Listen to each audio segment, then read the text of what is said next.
This video is going to be addressing something very, very important. I think many of us can misunderstand why we're not finding what we're looking for. Many people like to talk about standards. They like to talk about, oh, I won't compromise on my standards. These are my standards. I have high standards. And most people are going to say that I have high standards, right? Why wouldn't you say that? Now, on one side, you have women saying, oh, we're accepting these low standards. I'm not going to accept these low standards. I'm not going to compromise. And on the other side, you have some men saying that women's standards are too high, that women are asking for too much. So what's actually going on here? Well, here's the thing. If you're a woman and you're saying that the standards today are low, you're right. If you're a man and you're saying that the women are asking for too much, that their standards aren't realistic, you are also right, okay?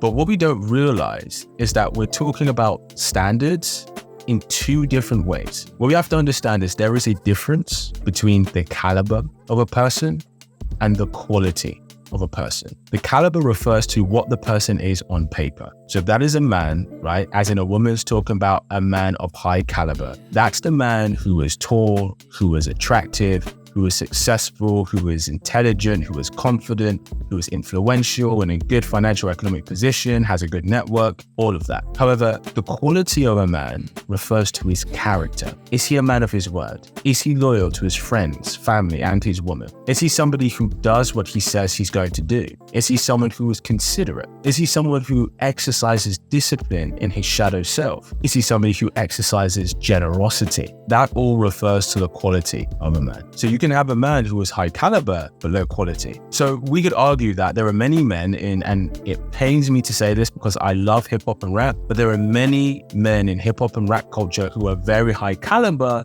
but who are very low quality. Now, they're high caliber because they're successful, they're attractive, they work hard, they're clearly very competent, very talented, very intelligent. However, some of them are low quality because of the way maybe they treat women isn't one with a level of respect. The way that maybe how they would treat the mother of their child isn't one with consideration. The way they may express to be exclusive and monogamous to one woman, but then they're out here cheating left, right, and center. Equally, you could have a man who's maybe medium to low caliber, but is very high quality. So actually on paper, you could argue in terms of economic and financial position, you could argue that the great Martin Luther King was technically a medium to low caliber man because of the position he was in economically in the society. But nobody would ever question that he isn't one of the highest quality men who's ever lived. So you can have a man who maybe has a standard 9-to-5 job, maybe he isn't unattractive, but maybe he isn't the most attractive. But how he treats people in his life is with love, with consideration. How he treats the woman or women in his life.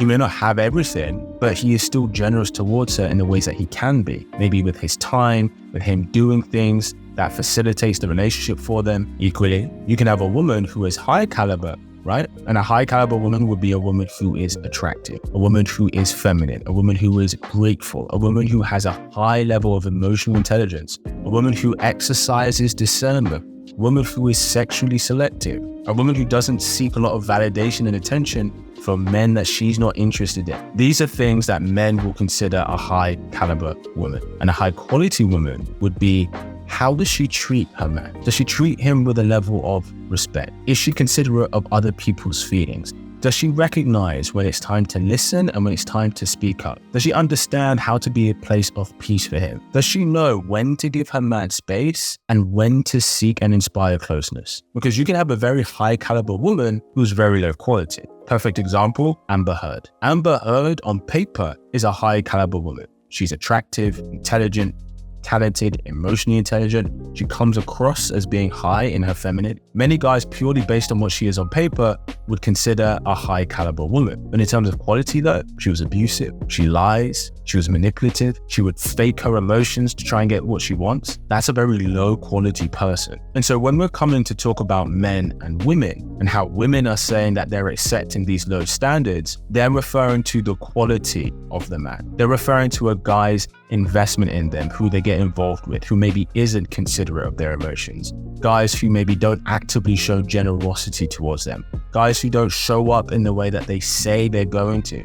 Guys who, say that they're exclusive, but but then she finds out that he's been dating someone else or that he's been sleeping with someone else. Hey, you know me, I always want to give great value. And so as a thank you for watching this episode, I want to give you the secret sauce that makes a man want to desperately commit to a woman. It's not great sex, and it's not how hot you are. It's the value you bring outside of the bedroom, which is why I'm giving you my guide, the 5 feminine ways to add value to a man's life that makes you irreplaceable to him. Absolutely free. Just click the link below and it's yours. Now back to the video. Guys who are not being men of their words, guys who don't take responsibility for their part of the relationship or even their own children. However, when men are saying the standards of what women are asking for is too high, they are referring to the caliber of man that many women are asking for today. You know that you have to have a man who is 6 foot tall, that you have to have a man who makes 6, 7, 8 figures, that you have to have a man who has a level of abundance, that you have to have a man who drives a certain car, who owns a home or owns multiple homes. You have to have a man who can provide the top level lifestyle. So once we can really understand and apply this for ourselves in our own lives, recognizing the caliber of someone and the quality of someone, that really helps us understand A, what is actually right for us, and B, are we prioritizing our standards in the right places? If we are only prioritizing our standards in caliber, as in we primarily choose people based on the caliber, well, of course, we're going to get crappy results when it comes to the character and quality of the person because we're choosing for the wrong reasons. Equally, if you don't know how to recognize a high quality person and start choosing for that, you may be with the most attractive, successful guy or the most attractive, most beautiful feminine woman. That doesn't mean that this person is going to love you, that this person is going to respect you. Now, hard truth. When it comes to caliber, we have to get used to the fact that not everybody can be high caliber, and nor is it fair for us to expect them to be. And also, you don't have to be high caliber to be worthy of a great relationship, to be worthy of someone choosing you, whether you're a man or a woman. Because at the end of the day, in order for there to be people who are high up, there has to be some people who are not so high up. And that doesn't mean that they're worth less. It's just a position in the economic or financial dating hierarchy. However, what I will say is that there is zero excuse for anyone to be low quality. Zero. If somebody is low quality, that is by choice. They are choosing to be low quality. And what we're slowly seeing and really starting to recognize is that people who are high caliber, nobody holds them accountable to be having high quality. And that's why they stay low quality characters. So for men, if a guy has a lot of money, especially if he was born into a lot of money, and you know, let's say he's got a lot of money and he's somewhat attractive, and he's going to have women throwing themselves at him. Now, that doesn't necessarily mean that it's the right kind of women, but he will get privileges purely because of the position that he's in. Therefore, what's the incentive for him to develop his character when he's not had to? Equally, the same is for very attractive women. Very attractive women get away with a lot, especially when they're younger, because they're so attractive, especially from men.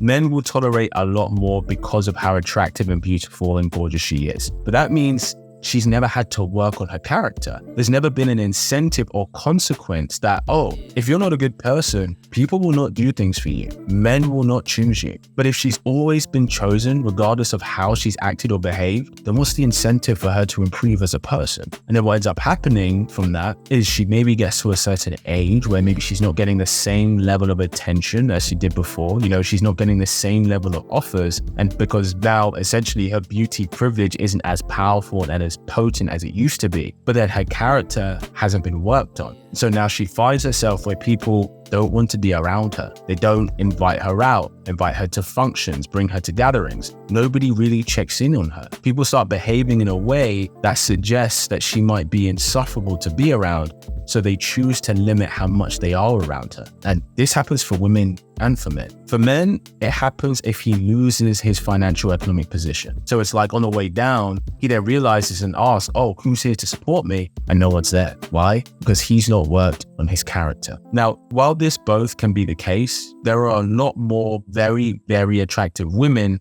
than there are rich, attractive men. And that's the reality. So let's really take this and start differentiating between the two and make sure that we are choosing someone for the right reasons. Because if you find that you're running into the same pattern of dating and you're dating the same kind of person, common denominator is you. So there's a level of accountability that has to be taken on your part for who and why you're choosing what you're choosing and why you're getting the results that you're currently getting. Just having this awareness will massively pivot how you then approach meeting someone and ultimately find that genuine connection. Well, thanks for tuning in. And if you're ready to take your love life to the next level, then be sure to join the Kit Angels community in the link below. Let's stay connected. See you next time.